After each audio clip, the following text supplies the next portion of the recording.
So first, this might be a good moment to look back a bit. I've been doing this podcast for over 6 years, and I first and foremost have to say thank you. I'm truly grateful for the support and the love I've gotten along the way. It's been, I would say, the most unlikely journey, and on most days, I barely feel like I know what I'm doing. But I wanted to talk a bit about how I approach these conversations. Now, each conversation is its own unique puzzle, so I can't speak generally to how I approach these. But here, it may be useful to describe how I approach conversations with world leaders, of which I hope to have many more and do a better job every time. I read a lot of history, and I admire the historian perspective.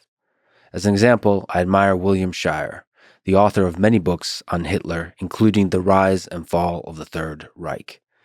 He was there and lived through it and covered it objectively to the degree that one could. Academic historians, by the way, criticize him for being a poor historian because he editorialized a little too much. I think those same folks criticize Dan Carlin and his Hardcore History podcast. I respect their criticism, but I fundamentally disagree. So in these conversations with world leaders, I try to put on my historian hat. I think in the realm of truth and public discourse, there's a spectrum between the ephemeral and the eternal.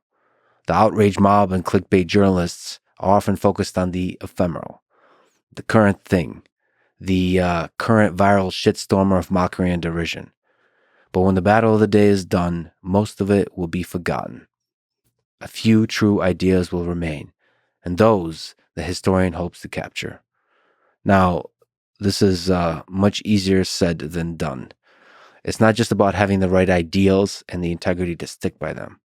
It's not even just about having the actual skill of talking, which I still think I suck at.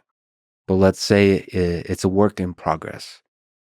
You also have to make the scheduling work and set up the entirety of the environment in a way that is conducive to such a conversation. This is hard, really hard, with political and business leaders. They are usually super busy, and in some cases super nervous because, well, they've been screwed over so many times with clickbait, gotcha journalism. So to convince them and their team to talk for 2, 3, 4, 5 hours is hard.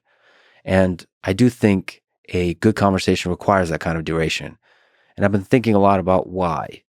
I don't think it's just about needing the actual time of 3 hours to cover all the content.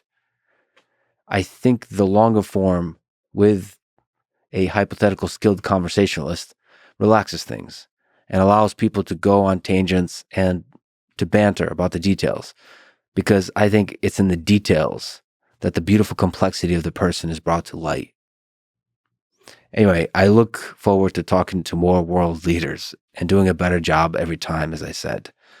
I would love to do interviews with Kamala Harris and some other political figures on the left and right, including Tim Walz, AOC, Bernie, Barack Obama, Bill and Hillary, and on the right, J.D. Vance, Vivek, George W., and so on. And on the topic of politics, let me say as an immigrant, I love this country, the United States of America. I do believe it is the greatest nation on earth. And I'm grateful for the people on the left and the right who step into the arena of politics to fight for this country that I do believe they all love as well.